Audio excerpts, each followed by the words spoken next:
هي الحلقات تحفظني بآيات من القرآن، هي الحلقات تملأني بحب المصطفى العدنان، هي الحلقات تحفظني بآيات من القرآن، هي الحلقات تملأني بحب المصطفى العدنان. وأخلص نيتي دوما لرب واحد ديان، بروح ملؤها طهر وقلب كله إيمان. أبي جون دي ماكو كافر أمبا يريني كما تولا بنا فانيا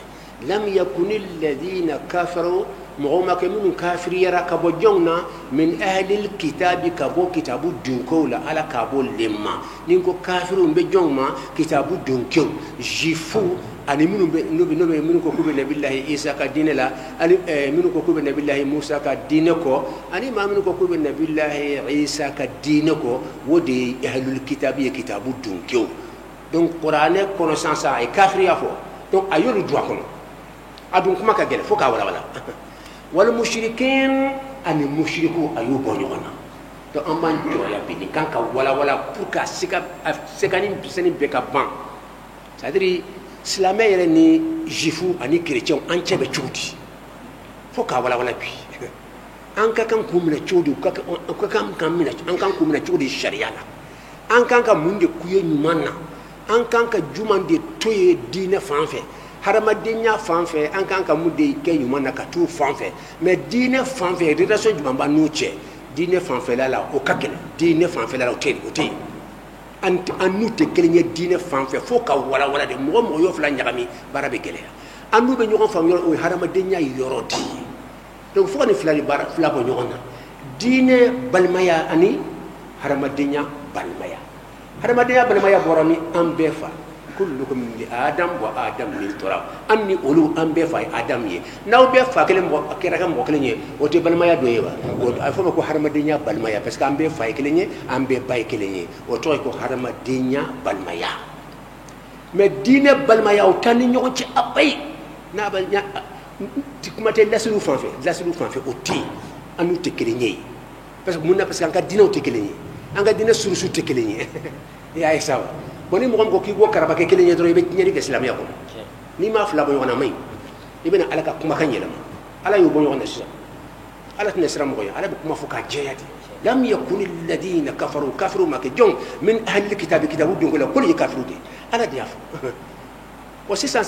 nin de ma faamu mɔgɔ caman fɛ kuranɛ k'a fɔ kitabu donko ma ko kafiru de don c'est-à-dire minnu bɛ nabila isa ka diinɛ kɔ n'o ye juifs ye k'olu ye kafiru ye chrétien minnu ko k'u bɛ nabila isa ka diinɛ kɔ kuranɛ ko sa k'u ye kafiri de bon ni mɔgɔ min y'a fɔ aw kana juga tigi la ni n'i ye kuranɛ kalan ni ala ka kumakan ye ala b'i halaki a y'a fɔ cogo min i b'a fɔ ten de hali n'a ka gɛlɛn anw de bɛ jɔrɔ mais ala tɛ jɔrɔ a faamuyara wa bon sisan sa k'a fɔ chrétien ma kafiri o kɔrɔ ye jumɛn ye aw b'o kɔrɔ la wa bon dɔw bolo kuma jugu belebeleba de don dɔw bolo hali nɛnɛjuguba don karambaliya ye kojugu ye dɛ aw bɛ kafiriya kɔrɔ lɔ kafiriya tɛ dɔwɛrɛ ye maa minnu ma sɔn ka kɛ silamɛya diinɛ kan silamɛya diinɛ ni min nana u ma sɔn ka k'a kan hali n'a y'a sɔrɔ u ka ala n'an ka ala ye kelen ye a bɛ f'o ma ko kafiru a banna an ka diinɛ tɛ kelen ye o de ye tɔgɔ de kafiri donc k'a fɔ nɛni wɛrɛ don wala fɛn wɛrɛ don k'a fɔ ko musiriku de don o n'a ɲɔgɔnnaw a kuma kɔrɔ to yen fo ka nin yɔrɔ in faamu a kɔrɔ tɛ ko chrétien ni juifs ye ko musiriku don mais musirikuya kuma b'a dan ma an da bɛna s'o ma bi fana tuguni musiriku dɔw la musiriku tɛ an da bɛna s'o ma mais kafiru kɛlen don ala y'o fɔ sisan kafiru don ala y'o fɔ jɔn a faamuyara wa mais kafiriya nin sa dɔ de kɔnɔ ko kuma jugu belebele dɔrɔn kabi komi ni mɔgɔ min i y'a tɔgɔ kɛ musiriku ye ayi ani musirikuya tɛ kelen wala tuguni i y'a kɛ komi a ma da ala ko la ayi a kɔrɔ fana to yen chrétiens dalen bɛ ala ko la silamɛw dalen bɛ ala ko la k'a fɔ ala bɛ yen mais ala ko in aw y'a faamuya cogo di silamɛw y'a faamu cogo di problème bɛ yen dɔrɔn de mais an bɛɛ jɛlen bɛ ala kelen na an bɛ ala kelen min bato la o fana b'o ala kelen de bato la bon aw kana ɲinɛ k'a fɔ chrétiens fana fɛ mɔgɔ o mɔgɔ t'u ka diinɛ de fana ye kafiri de y'u bolo nin kɛlen fo ka nin de walawala mɔgɔw ye min t'i ka diinɛ la dɔrɔn mɔgɔ mɔgɔ t'i ka diinɛ la e b'o tigi ko fana ye kafiriw de ye o dɔrɔn de don an fana silamɛw ye kafiriw de ye olu bolo parce que an ma sɔn ka tugu olu ka taa sira kɔ k'a fɔ trinité an ma sɔn o ma k'a fɔ Jésus ala den ye an ma sɔn ma chrétien jɔlen bɛ source minnu kan an fana ma sɔn ma donc an silamɛw fana ni silamɛw bɛɛ buguli fana bolo ka na an to silamɛw dɔrɔn tɛ mɔgɔ o mɔgɔ n'i ma sɔn ka diinɛ taasira nin i fana ye kafiri de ye quoi donc a tɛ wuli komi le saboteli wala n b'i danga wala k'i o tɛ dɛ k'a yɛrɛ dɔrɔn an ka diinɛ tɛ kelen ye n'i ko mɔgɔ ma kafiri ko dɔn k'an ka diinɛ tɛ kelen ye an ka diinɛ tɛ kelen ye nin yɔrɔ in faamuyara kosɛbɛ jɔn ye nin fɔ al-Qaradawi ale de ye nin fɔ a ka livre kɔnɔ lɔnnikɛla ba don nin yɔrɔnin a bɛ mɔgɔ caman ɲagami n'i ko kafiriya ni silamɛ kɔnɔ kojugu don mais n'i ko mɔgɔ dɔ ma kafiri o kɔrɔ de k'an ka diinɛ tɛ kelen ye o dun ye tiɲɛ de o ye tiɲɛ fɔlen de an ka diinɛ tɛ kelen ye mɔgɔ mɔgɔ tɛ olu fana ka diinɛ la e fana bɛ kafiriya de kɔnɔ olu fana bolo i fana ye kafiri de kafiri kɔrɔ ye jumɛn i ma sɔn u ka diinɛ ma kafiri kɔrɔ ye nin ma sɔn aw ka diinɛ surusu ma sɔn aw ka trinité ma aw ma sɔn an ka trinité ma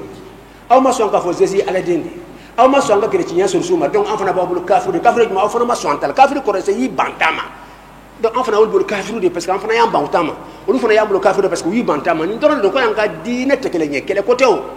an ka diinɛ tɛ kelen ye o bɛ kɛnɛ kan mais kɛlɛ ko kɛnɛ tɛ k'a fɔ saboteli wala gosiri o yɔrɔnin ka faamu a kana mɔgɔ tɔɔrɔ a faamuyara wa nin yɔrɔnin faamuyara fɔlɔ wa a faamuyara voilà n'o faamuyara an bɛ olu bolo kafiri ye parce que an ma sɔn o ta ma o tɛ wa olu fana y'an bolo kafiri de parce que an ma sɔn o ta ma kafiri ye jɔn ye n'i ban ka diinɛ la ka ban dɔrɔn c'est fini an b'i considérer comme kafiri parce que i ban ka diinɛ la i ban Jésus la o tɛ dɛ i ban Jésus diinɛ nana o tɛ dɛ an bɛɛ sɔnna b'o ma mais i ban trinité ma an ka source de ye i ban ka Jésus ye ala den de ye y'a ye sa wa kuma in fo k'a faamu n'o tɛ silamɛ si tɛ yen k'i bɛ se k'i ban k'a fɔ Isa ye ala ka ciden de ye olu de y'i ban ko ala Muhammed tɛ ala ka ciden ye yɔrɔ kan ka walawala sa nin dɔw tɛ kɛlɛw ye nin dɔw de ko réalité hakika min bɛ a fɔ mɔgɔw k'a faamu tiɲɛ fɔ hali n'a ka gɛlɛn parce que ala b'a fɛ a ka fɔ de ni ala yɛrɛ ko lam yakun ladina kafaru k'i tilen k'a fɔ a fana fɔ ten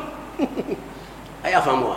donc an sɔnna olu ka annabi a tɔgɔ ye ko Isa alayhi salam ne yɛrɛ ye n woloden tɔgɔ da Isa n kumana ala fɛ n ko ne bɛ n tɔgɔ da nabilahi Isa ye Isa min ka ɲɔgɔn ban ye n bɛ n den tɔgɔ da hali n'a sɔrɔ n ka ciden ye Muhammed de ka tila ka n den dɔ tɔgɔ da Muhammed la nabilahi Ibrahima n ye n den dɔ Ibrahima o de bɛ dasu ta don o don n y'o wuli kama ko tɔgɔ nabilahi Ibrahima de la n kumana ala fɛ de ka sɔrɔ k'a kɛ donc an bɛ diinɛ bɛɛ de kɔni donc an sɔnna bɛ Isa ye olu de ma sɔn Muhammed ye o de tiɲɛ ye a y'a to n tiɲɛw ka fɔ mɔgɔw ye Muhammed k'u tɛ sɔn a ma abada abada a ma deli ka kɛ o ma ɲɔgɔn musilaya dɔrɔn de bɛ ka ɲɔgɔn musilaya dɔrɔn n'o tɛ min bɛ fɔ kɛrɛfɛ a ka jugu Muhammed ko la fo ka dama tɛmɛ Allah ala ka tiɲɛ dɛmɛ nin de ye tiɲɛ ye an sɔnni bɛ Isa ye an sɔnni bɛ Tawreta ani Injili min jiginna a jiginna cogo min na yanni yɛlɛma ka don a la silamɛw sɔnni b'o ye mais yɛlɛma donna la silamɛw y'o fɔ kuranɛ y'o fɔ hali olu yɛrɛ sɔnn'o ma nin de ye kuma ye silamɛw y'a fɔ silamɛw tɛ dɛ olu yɛrɛ sɔnn'o ma n'a ko n ko preuve di n b'a dɛsɛ n'a ko an ka to a don ma ban n bɛ preuve d'aw ma kɛnɛ kan yɛlɛma bɛ bibili la si ka si t'a la lagosili kuma tɛ dɛ hakika min tɛ wuli fo ka taa dunan wuli mɔgɔ tɛ dugukolo kan misika ne sɔsɔ la n'i y'o kɛ i bɛ malo yɔrɔ bɛɛ ayi hali n'i kɛra dunan bɛɛ lajɛlen ka diinɛ ɲɛmɔgɔ ye n'i nana bɛ parce que an bɛ bibili de dayɛlɛ k'i lebu an y'a fɔ yen ko yawe bilalen bɛ yɔrɔ yawe a komi Allahu bɛ kuranɛ kɛ cogo min na n'i ye Allahu bɔ yen a bɛ ɲa wa k'a traduit ko Dieu o bɛ ɲa sali kɔnɔ k'a fɔ Fatiha karanto bismillah bismi Dieu rahmanir rahim alhamdulillah Dieu rabbil alamin o bɛ ɲa wa mais y'a traduit a tɛmɛna sali tɛmɛna Allahu m'o ko bɔ yen ka Dieu bila nɔ la a tɛ ɲa abada tradition tɛ ɲa o b'aw fagala fu olu ka Bible dɔ bɛ yen ko la Bible top yawe bɛ yɔrɔ o yɔrɔ o y'a bɛɛ bɔ yen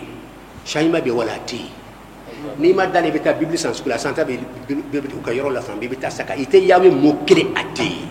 a dun tun b'a kɔnɔ ba joli k'a bɛɛ bɔ yen a bɛ komi kuranɛ ni Alahu bɛ yɔrɔ i y'a bɛɛ bɔ yen ka traduit mɔgɔ wɛrɛ la k'o bila a nɔ la a tɛ ɲa la kalimaniya d'amma ni n'an sera walawalali la don min na ou bien ni débat bɛna daminɛ ni Ala sɔnna anw kɔni a ka d'an ye diinɛ wɛrɛ mɔgɔw ka ɲɛmɔgɔ ni silamɛw ka ɲɛmɔgɔw an ka to ka sigi tuma ni tuma an ka débat kɛ parce que an b'a kalama fo ka chaise la fo Rome u commencé ba ka dialogue labɛn ka débat labɛn k'u b'a fɛ ka débat de daminɛ dunan kɔnɔ o de bi an b'o kalama o kalo an fana perlembo kama billahi o bo min fa kana on kuma te ne yere ne be nta fula suni kle ne akadne karamo to be fana kan fo kame no to be kan ko de préparer kam nurom kadna be ba kala ma ko tay dialogue di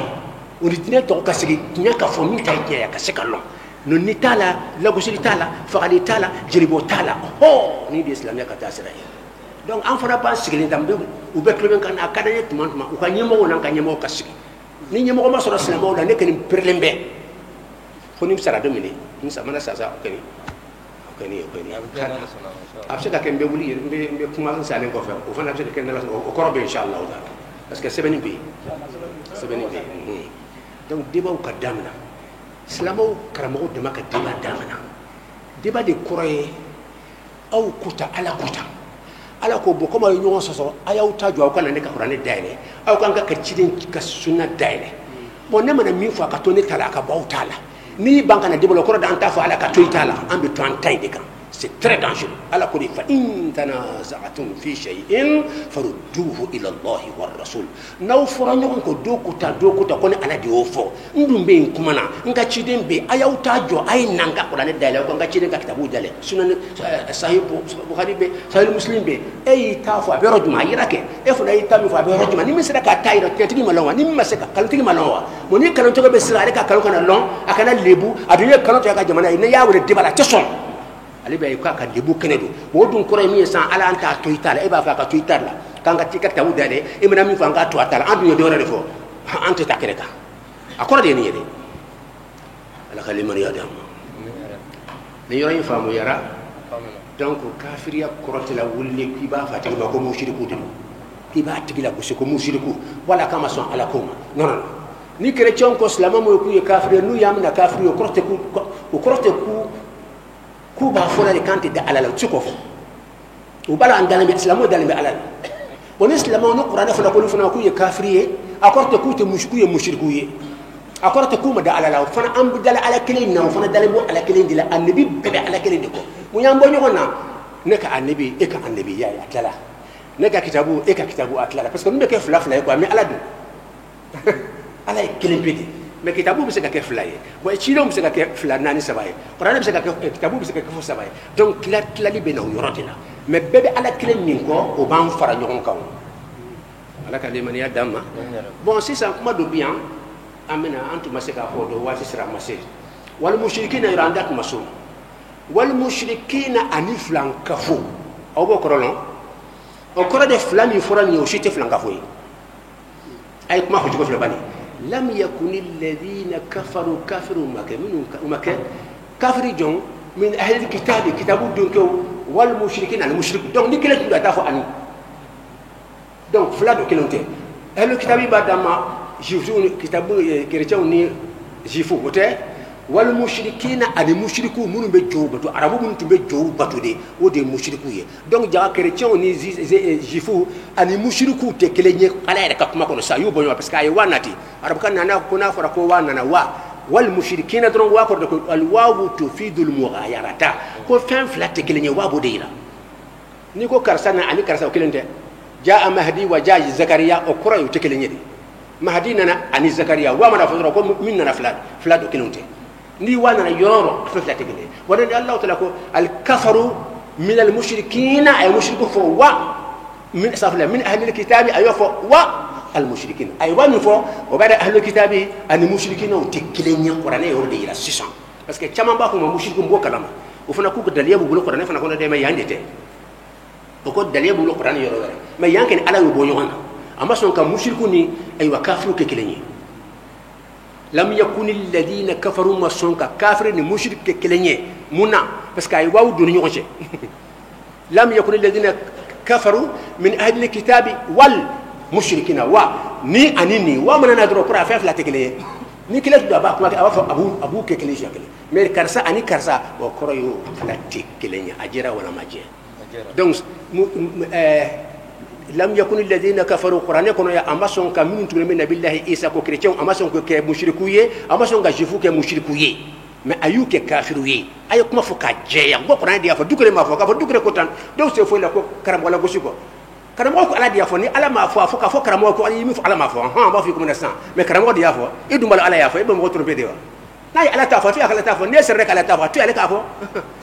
n'i bɛ kuma dɔrɔn i b'a fɔ dukure min fɔ ko ala y'a fɔ ala m'a fɔ an b'a fɔ i kuma na sisan mais dukure ko tan ka d'aw ma o ye n'anbara dilan k'i karamɔgɔ la gosi a ko ala de y'a fɔ an k'o de fɔ wa a b'a fɔ a ye min fɔ tiɲɛ tɛ ala m'a fɔ non i bɛ lebu san an bɛ kuranɛ bɔ sa ka yiri la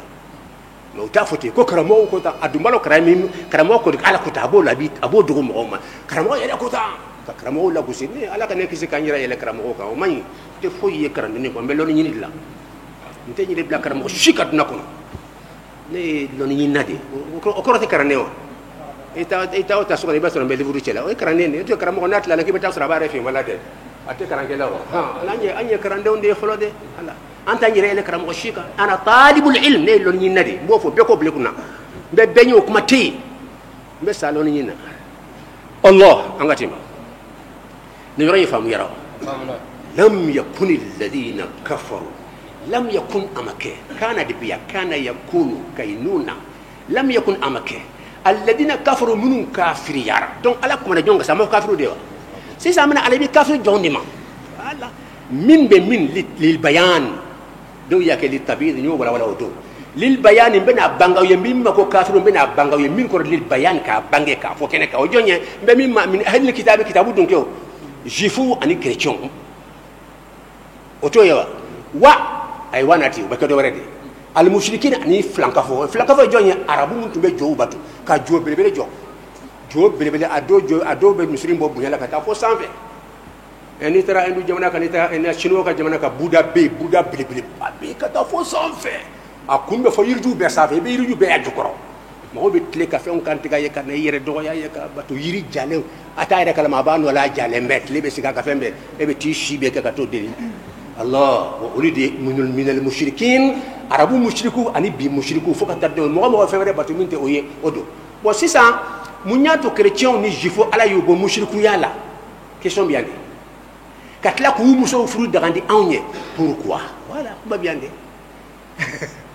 question kuma bien de minyo ka bo lonwa ha ani jo batlaw te kele jo batlaw ye jode ke ala dunya ala ke jifo ya ala krepe de bubulo ya famu odi ka ala ye et puis aywa jifu ni chrétien be anuka anul be ka ala kilende ani bunu ko ala ko te tiaw kilende wa hali pisay do be ma ko ala ko te tiaw wa o be fara mushriku de kan mais mo ko ambe ala kilende ko ambe ala dianka ala ye munyambo yoko na tumado anko ala kilempe olu ko no ko saba mais uston be ala kilende nous ko ala fa no ala ba yere de fils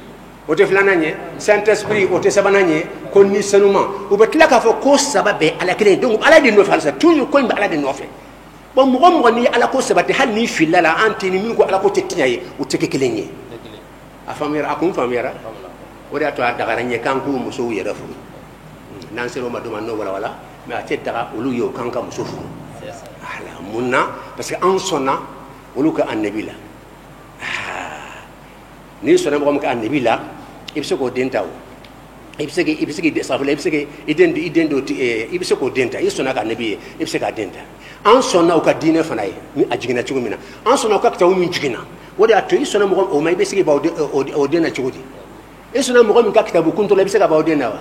isona mo min ka annabi la ibse ka ba o dena isona mo min ka dine ibse ka ba o dena isona mo min ka kitabu min jigina isona mo ibse ka ba o dena o mangele denyewa o mun anta te duma parce que anta wulu maso anta donc hal na diruma man kamna tani ka som dinna ki ba furu son ka dinna la folo a to an ka nyaw foka wala sani ka fo ki be son dinna hali ko mana dima a son ka nebi la folo an ka nebi ka kila maka tanto ka timanto ka timala nyira ka an ka nebu son an ka dinna la folo e ma soma son an ka nebi mu e ma soma son an ka qur'an la e ma soma hal na nyan de ma fo non charette son kamna an yɛrɛ t'a di ma n'an ye ko tuma an y'an den de danger ma mɔgɔ min ma sɔn i ka diinɛ n'i den d'a ma a bɛ tɔɔrɔ façon bɛɛ parce que a ma sɔn i ka diinɛ comment i den bɛ tɔɔrɔ bɛɛ parce que n'i ka diinɛ tɛ kelen dɔ i b'a tigi dɔgɔya de parce que e ye silamɛ de an ye chrétien an tɛ bɛn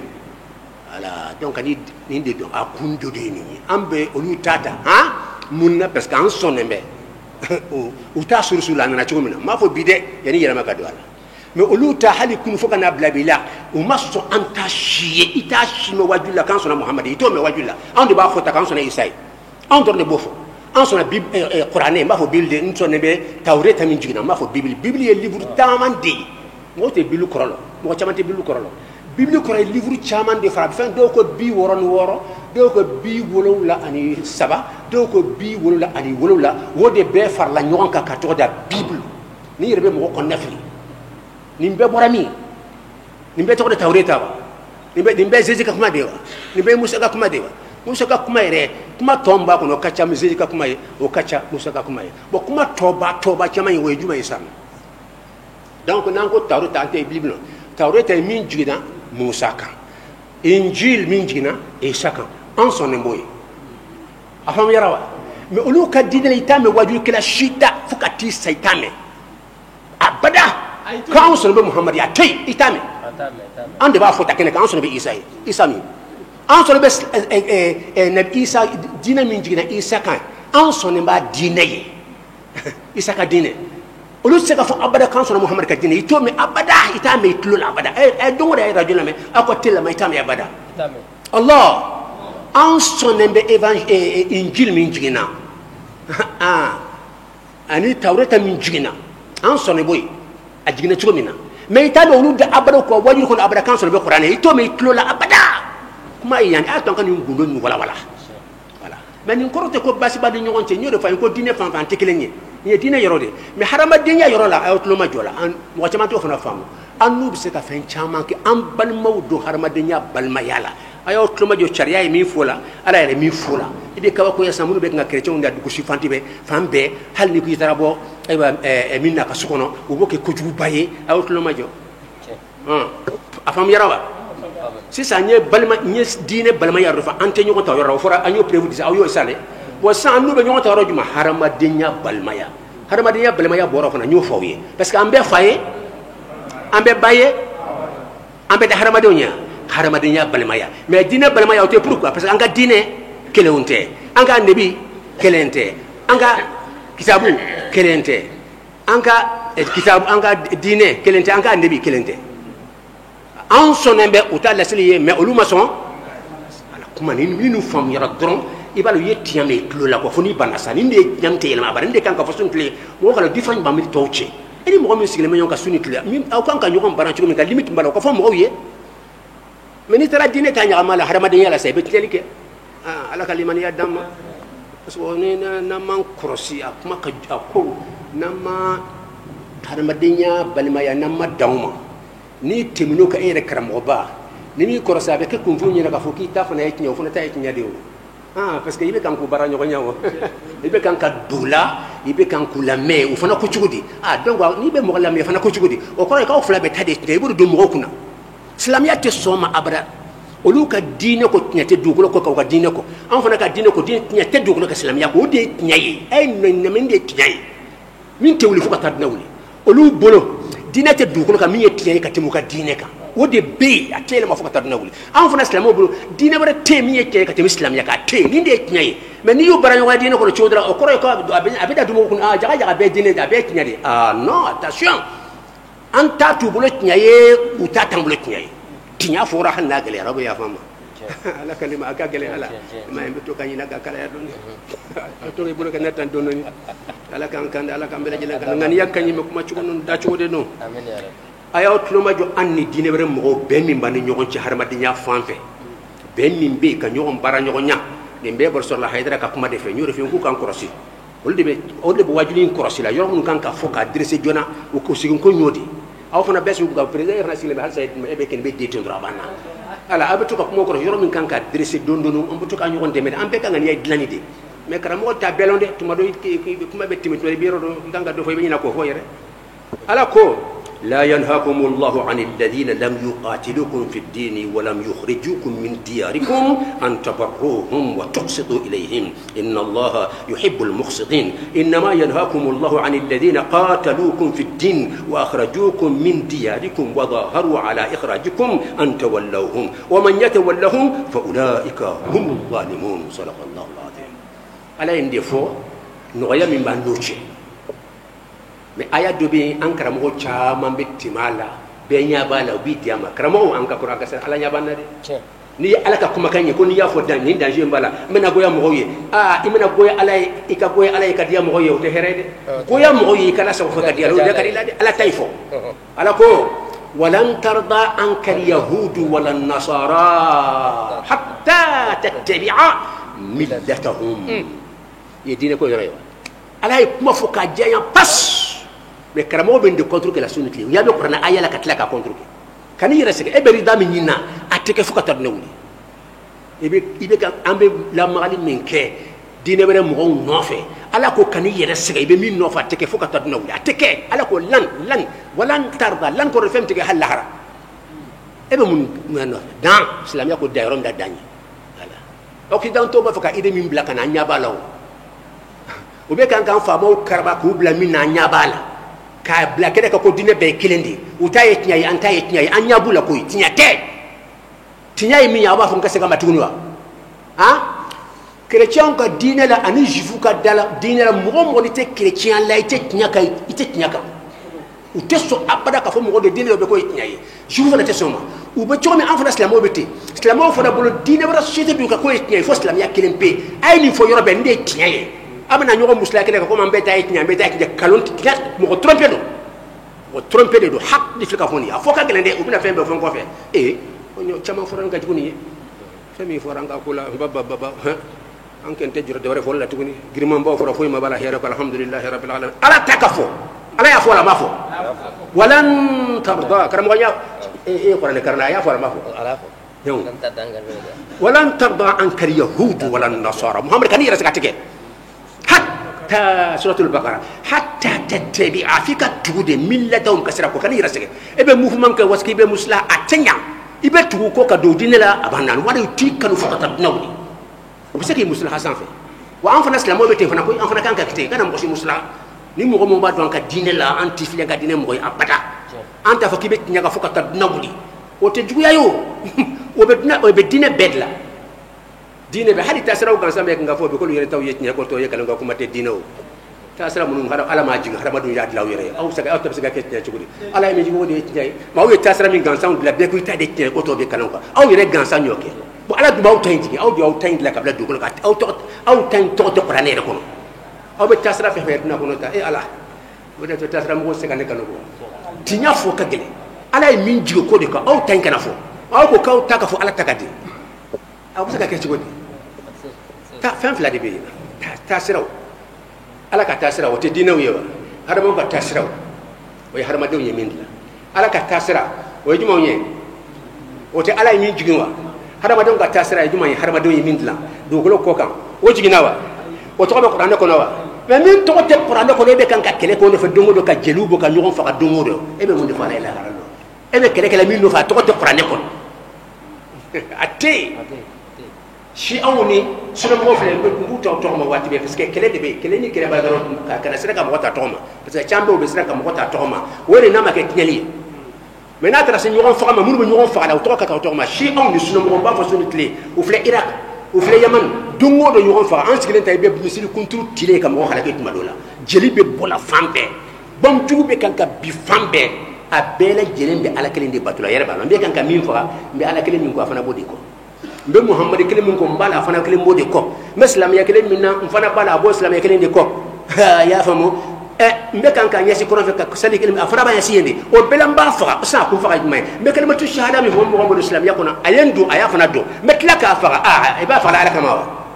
donc iba fa ala sal ale ka islam ya mode ko ni si sa fa ka ke ka tasra o mo de islam ya e ala ka islam ya kene imode imo ko sude ala mi jigi imo ko jere re min tlayre ide kan ko de islam ya nola e be tam pour ala ila haralo ni est ce que ni manka fo hal naka gel est ce que manka fo ni ala ci allah allah taala ko donc aya famuwa ni dina yoro ye muslahate qur'an ko yorade ala ya fo ka jallan tarda tenya atake ni ala ya fo ka gele ifna ka fo e man kibala ta de fo e kibala ka tafsir de fo mo ya fo pourquoi tafsir bi to tafsir la nasr aya do man yene fo dan jobala ko betimi o tenya هني بفقد أخو لن ترضى تكده لن حرف الاستمرار أتك فقط النوم على كل فهم تجيبهم ونيوم مسلا مسلا تبني مسلا بيرمو هذا ما دنيا بالمية ده من عندك سمسان نيرفهم يرى هذا ما دنيا يرى لا ينهاكم الله على قاتوا بلي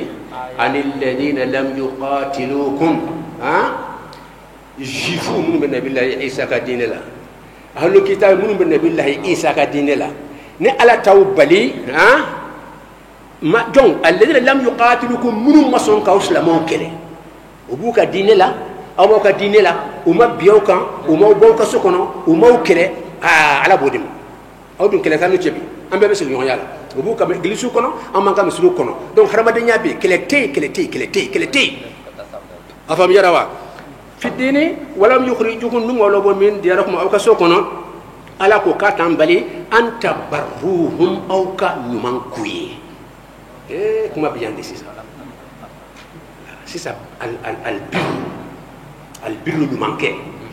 فاني مدو نمانكو كما با دي بيان أم سيكا منو مني كيما نياسوما نمانا نو بدو بيركونا أم سيكا نمان دي نياسوما نانيو كي أمبي بو بيركونا أمبي تادو سلاميا كونتركونا أمبي تاكي بالمايا أمبي سلاميا ولي nyuma ya duba be islam yawu ala yali ngata bola katufu bara obalawa yali nga dumuni bon ka posho ko ka dumo balawa nga so san ka dama obalawa kan jeli bo ka dama wasa ka so obalawa yayiwa bon fe munu be biru kono akacha nay tan so amina nda dola o bebe da anni chrétien che obe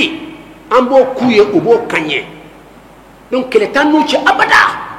nanga dine tekele foka la kan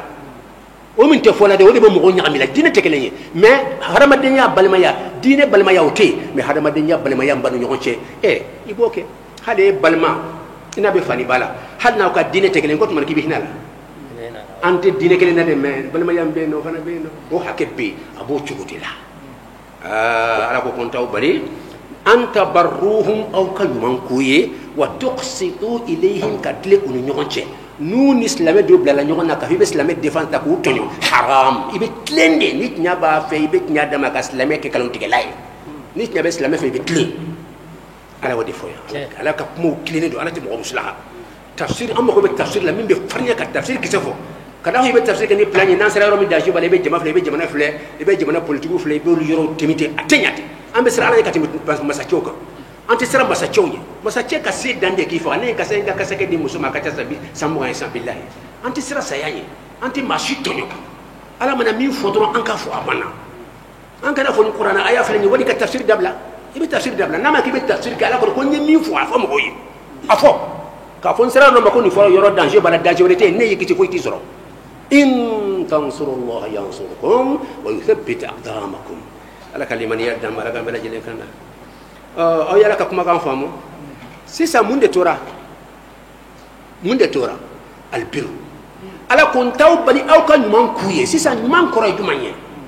kebale façon bani be no be do man kono kuma be inde sisa donc amel ne kala wala me aya wala fle allah ta'ala qul ya ahlal kitabi ta'alu ila kalimatin sawa'in baynana wa baynakum ayatu ma johan kay kan ifo kitabu dunkewi an ta foli ala ko kanka fo ko ala kila ka fo kanka fo jifuye an ka fo chrétien nye o felen qul ya ahlal kitabi ta'alu ila kalimatin sawa'in baynana wa baynakum alla na'budu illa allah wa la nushrika bihi shay'an wa la yattakhidha ba'duna ba'dan arbaban min dunillah fa in tawallaw faqulu ashhadu bi anna muslimun qur'ane wa mo qur'ane fo nit nyay fo ti sura hero ko insha allah billahi hal dina be mini josir asaka ke fere do beke ni ay alay la bladro yi plan do ki be plan ke ala te som ay ala mi hoya qul muhammad afuya atimu ala te kuma kono muslahi qul wodi be jene kat madlo fimbe kala njere ma ko mi ala ba foni kala do fana be kala do ntuma do be ya fam qul afuya ya ahlal kitab ya uktabu dunko ya ki tlo ma direct aw shifu anaw ke to afuya tlo ma ko to tom lega ko ka fori na tuma fo ikafo amba to me ku ikafo kikitla ku taw toma e ka mu fi awolon min ka gele dine beye mi aw ni wolu be ka kisi baladna ani lahara ki ko fo keneka bolom sen taw amba bolom sen min to o ya nyira ka ko ya ala te sula ko sebe me yoro min ye tawhidu ya ali ala reka ala ya hakay ayu wele aw ko fuye naw ya bla o ka fawye nu yera fana ya bla aw ka fuye may ko den o lo ka bilan ala o yidi mani aw tulo ma jo min ka gele ro baba sama ala ko أقول يا قل يا أهل الكتاب يا أو كتاب دونكم محمد أفويه تعالوا أين تبا إدلوما ما يمو ولا كل كلا كوغلير ده كوكان أي ولا دمنك ولا البكي لا jame mo wala ka debala be am ka jogode ka do mali kono kara mo kuma kila kacha membe fanya ka fambe fona no madala ka debake angana aina aka dogode ni fam yara محمد عفو تعالى وأين إلى كلمة كوكنا كما كان سواء بيننا وبينكم كما كنا بكك على يكما بدودي أنك كان كفوتي منا أو فنا كان كفوتي أم بقول تقول منا أو فنا كان كويلتي أم بكك على نانيا بلا كريتشون أيام ولي شوفوا أيام ولي كفوتي كد سلامو نيروني يالي ما بقول أنك هتلا نام فنا ياو باكر أنك ولي أنك هتلا بس كنني على تاني يروي على بيجرلا على بكتير موكل أما كو بايران يرولا wala ko an peka ka o yorla ni kan kala mede bo jumanye ako sawa in bainana wa bainakum afra jumanye alla na'budu illa allah dina kuma be min ka ko be ala ya damu alla na'budu an kana fuyi batu wa ma khalaqtul jinna wal insa illa liya'budun mo ngoy femere fo dina ko ka bo batu ye tani yere porane aya flemi kaye chrétien wele akwa jifu fana ka islamon wele chrétien ga islamon wele u ka to kan wele tuma dola ambe ka nyo soro kene dola ala ta ni yoro an ko fle ande yabla wala adu yabla an ka to ala tala an ka tlaga ante ni nyoma ko ambe ka ala batu est ce que ambe ala kele be batula aw be ala kele batula ala ya ambulo fulade wala kele ala ya ambulo joliye foka ala ko yoro ni an ka je ko yoro fo nyonye parce que ala tarika gele an taye aw muhammad afuyo fana kafi be ka nyon wele kana neta kuma سواء بيننا وبينكم أني أو بككال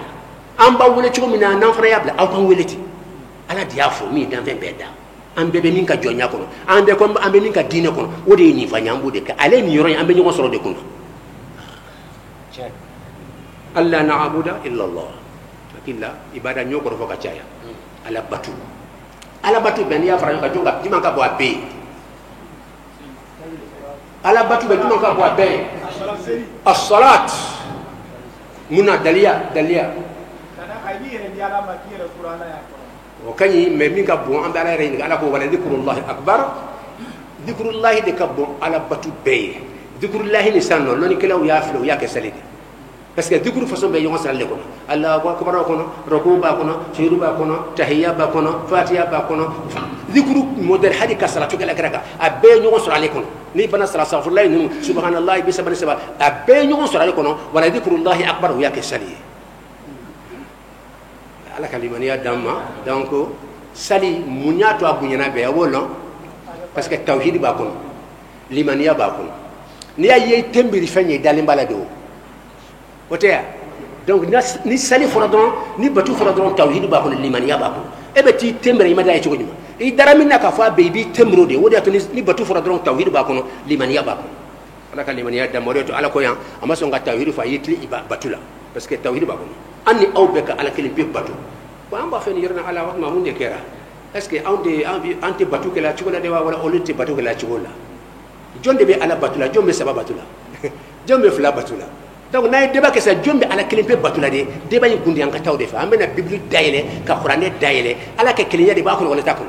nanya soro bibli kono kala kelina ambe kala kelim batu nanya soro islam yakon ambe kala batu donc ni de ban islam dine wala mo che kele te ka to ka nyos sodo nyona wasanka deli nyona sinya ni kama hada badanya balma ya tangali kama hal ni dine tata ala balma yen bi hada badanya balma ya bi ala kaliban ya damma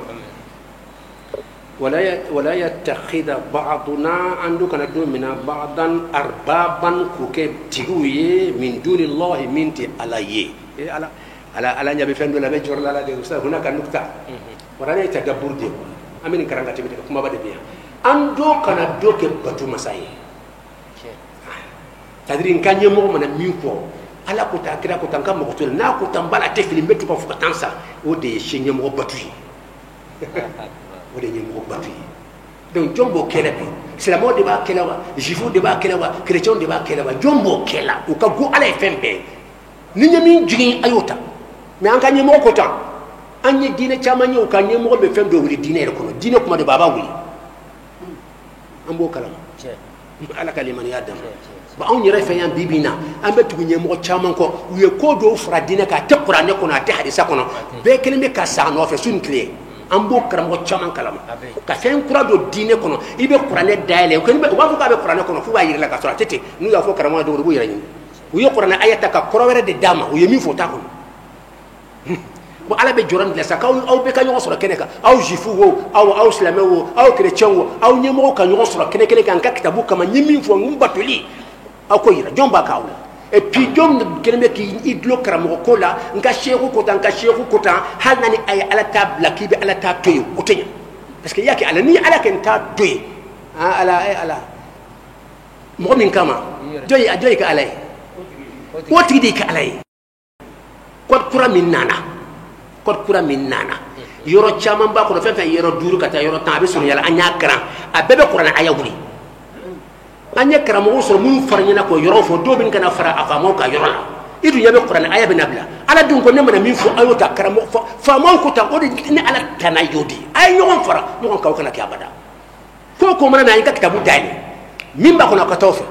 karamo karta kota ma fo karamo ko ta ko jugu de karamo mana ko ta ba fa nabe qur'an ko nani ala tay nyon ta ko baraka na utuma manan ala tay nyon la ayata kuma fil hanaka bubna bay halnaka bubna bay ayatika kuma bla ni ana de ka bo bayo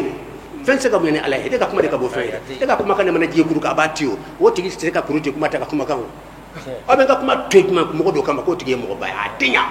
wala yattakhidha ba'duna ba'dan arbaba ando kana do ta ko ke ko man ka an ka batu masa an bila batu ni fen fo nani ala ta fura nyon ka an be ala ta toy ka toy tala abi ni ay ala ko kan ka ta nyon sura kula anya bala be kela de ko kan nyon ngulu de kam ni aya fo ka ka kedra bal do ba kela inde be ngatemi arbaba fa in tawallaw muhammad ni wele numa so dongo do wele be kela do be bana o te kela mo be wala de bala suni kle kram ko baw chaman tulu bala bebe kan giba ni fango ko kuma do plan bebe se kuma na do afori kana to ala tale be mi folo tuy ni dal mi kalon na tay sikidro ala kalima ni yadam fa in tawallaw nuyi bankana sigi ni da yogo wele koy ante deba fala sun klewa ambe deba fala wala ta fola allah ta serewa aw ta serewa mo bana bet no kana beta serewa dungo da ayna debala ayna an kasig an kana sig amba fala ta fola awa qur'an aya fala ne be gasib surat ali imran 64 surat ali imran aya bi woro ani nani ala ko ay yogon wele kana sirika qur'an dayla ala ka kuma ka yogon wele ayna ta'alu qur'an ayna donc serious on la donc a chekany ankelente anye jonindi akada nyanka me dungudu karamo to bi yogon wele la nka yogon wele neken ya fom perle me kaba ni yewul sini betani mata re ka fa dugri yekalon ta nyi wele manaw voilà mais ni be wele condition bala de anga ta yorola e ka parti mo ka yorote ne ka parti ka mo yi anga ta yorla lonikela duru e ka mo la lonikela duru ne ka mo duru nga mo la anga ta yorla mo ko na xizman kan ni ngon te mun te ka parti la min te ne ka parti la anga ta yorla yoro mi ambe baraka ni ladabu ya ani kolele nyanye be ka sabo bla fa ka to ndala ko bla ka to ala taala o ka kan ngani ya yanga tla kan tigre nyon ko nyon embrasser balon tano be nyon kaw ka tla ka nyon embrasser be yana khala nga shetara yoro be nyon embrasser tuma karamo be sara kasi aw dun ko ala ko bi ala ko aw sara kasi ndesa aw sala ka nyon soro kele na babe kan ka fo dungo ko aw ala ta defola ala dungo ta'alu aina aw tinala kuma ka gelende fo ka gele ala kalima ya damma sisa anyu aya fo fulana be anta da'a li mukhalifika hurriyata dinihi ini min ka dinete kilenye horonya dama ka ka dine baraka dai jona kena puitan dino ni nyonchi aw ya ala ka aw ya kuma kanye iki ini min ka dine kelena atoy aka baraka na ka dine hal ni ye chrétien muso fi wala ye juif muso fi ibe tika musulila afana bi tile ka tarojuma ibe abla ka taka l'église la naka dine ye min da anda ye min fay atoy akoke hal nasr e ka dine yo haramu ya to te kata gisila kata isa bato te haramu yo iba abla kata okore ni to ka dine ka horanya biblika ki tola islamia de ni nyasi dine tola islamia ye femi nyasi dine tola bunyala dine to ma nyasi wallahi ni prevu dawo an sɔnna ka annabi la o ma sɔn ka annabi la an sɔnna ka kitabu min jiginna o ma sɔn ka kitabu la an sɔnna ka kitabu u ka diinɛ anu ka annabi anu ka kitabu olu ma sɔn anw ta la donc silamɛya ye nɔgɔya min ɲɛsin diinɛ tɔw la diinɛ si ma ɲɔgɔnna kɛ o de ye tiɲɛ ye kɛnɛ kan filɛ kɛnɛ kan alhamdulillah alhamdulillah an bɛ nɔgɔya ninnu ye f'i ka n'i y'an kerecɛn muso furu wala zifu muso a to yen a ka baara kɛ n'a ka diinɛ ye kana karaba i bɛ t'i ka misiri la a yɛrɛ b'a fɔ bɔn ne fana bɛ taa n ka kerecɛn n bɛ taa n ka gelisi la taa i tɛ se k'a bali abada n'i y'a bali i ma diinɛ faamu i b'a to a ka diinɛ kan a y'o de fɔ yan wa aqidata wala tujbiruhu bil quwwati kana fɔ k'i b'a karaba ni fanga ye k'a k'i ka diinɛ f'a ka b'i ka diinɛ la kana karaba i bɛ se k'a convaincre f'a ka sɔn tiɲɛ ma wala i ka taa sira ayiwa an bɛ taa faqad yazuruhum a bɛ se ka kɛ i bɛ taa bɔ kerecɛn wala zifu la f'a ka so kɔnɔ n'i y'an dugu de wuli ka taa kerecɛn bɛɛ fɛ sa mɔgɔw bɛ fɛn bɛɛ fɔ a bɛ daga karamɔgɔ wuli ka taa kerecɛn sɛgɛrɛ f'a bara a kana kɛ dɔrɔn an bɛ siran min ye an bɛ siran min ye n bɛ t'i fɛ kanu tali la n bɛ t'i fɛ ni e de ye ne gundoɲɔgɔn ye e de ye gundoɲɔgɔn bitana haram kanu haram nin fana ye kuma kura dɔ de ka sɔrɔ ala de y'a fɔ dɛ ala de y'a fɔ dɛ a fɔ ka gɛlɛn kanu tɛ yen wala kanu tɛ yen n b'i kɛ n gundoɲɔgɔn fana ye an ka taa ɲɔgɔn ye gundo la an bɛ nin kɛ cogo di haram a tɛ daga a fɔ ma ko bitana kuranɛ kɔnɔ a tɛ daga n bɛ taa bɔ i la hadamadenya fan fɛ ka ɲumanya dɔ k'i ye wala k'i mɛn i wele ka taa diinɛ la wala ɲɛ b'a la kɔngɔ b'i la n bɛ na i sɔn hadamadenya ɲumanya ninnu an ye hadamadenya de fɔ hadamadenya ɲumanya ninnu o de bɛ yen mɛ a kana se diinɛ ma n b'i fɛ dɔw bɛ yen i b'u kanu fo ka tɛmɛ i karamɔgɔ i bɛ diinɛ kelen minɛ ka tɛmɛ o karamɔgɔ kan ala tɛ sɔn abada.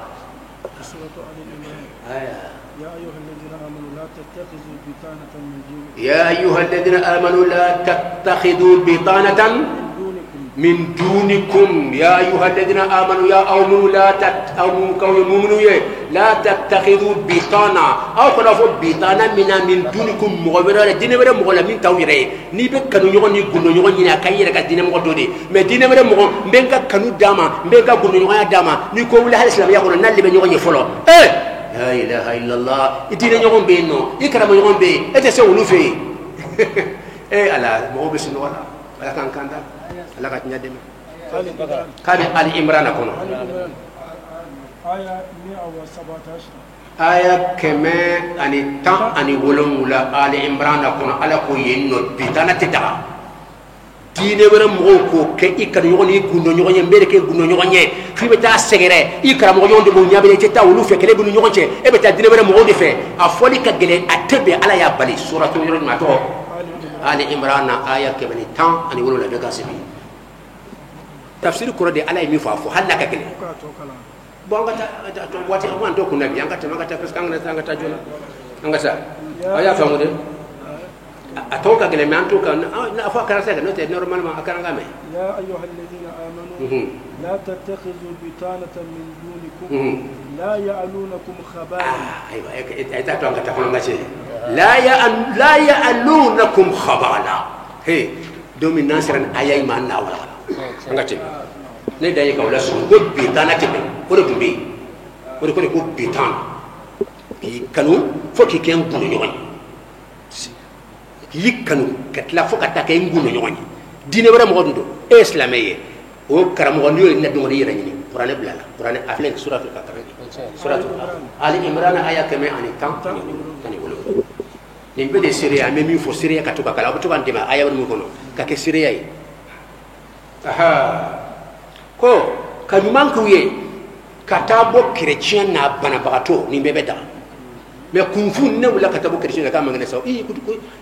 karamɔgɔ taara kerecɛn fɛ ala n delila ka dɔ ye o n y'a mɛn ko karamɔgɔ dɔ taara kerecɛn dɔw ko k'u b'a fɔ ne yɛrɛ ko i y'a ye anw kɔni dukura an bɛ dugawu de kɛ n'o tɛ karisa a taara fo kerecɛn n ko ka taa kerecɛn fɛ n ko ye kojugu ye n ko ne yɛrɛ bɛ taa kerecɛn fɛ kerecɛn bɛ taa ne fɛ ne ni kerecɛn ye débat kɛ n ka so kɔnɔ don o don sibiri o sibiri a bɛ na an bɛ débat kɛ n fɛ de n fana bɛ taa bɔ a ka fɔ a ka so kɔnɔ n bɛ taa fɛ a ka so kɔnɔ a bɛ na n ka so kɔnɔ kerecɛn de don ne b'a la o ye hadamadenya balimaya de ala y'o dagandi mais kun fu mana sa ko karambo dogro baba atara bo dine bre karambo fi ni karambo yira ma kun fu de banka ko nyana koy fa ba kun fu de se mo dine la minum se ka fa ala ko ta kira ko yirna bana sallallahu muhammad wa ya'khudha minhum ibfando min awfi ko hana beda len ala kira laka min ga mo la ko man dabe so man ala sona ka fe minu fe ka fe nduma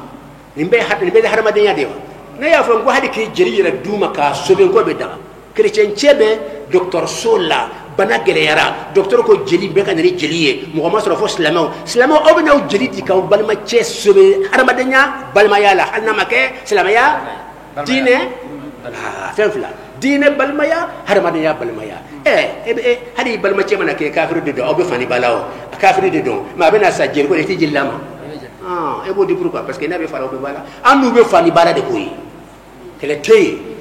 est banane. Maintenant, qu'elle est mais,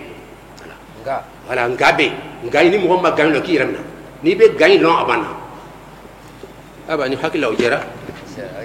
جواز دخول أهل الكتاب مساجد المسلمين أبدا جيفون كريتشيون من نبي الله عيسى كدين لا أنيش موسى كدين لا وكان دوسلمو كمسلمون بيتا وتمكين أهل الكتاب من صلاتهم بحضرة المسلمين أبدا غير فنا نوكو بوكا سالك أو كمسلم كونو أيوتي نفنا يكما كرايدة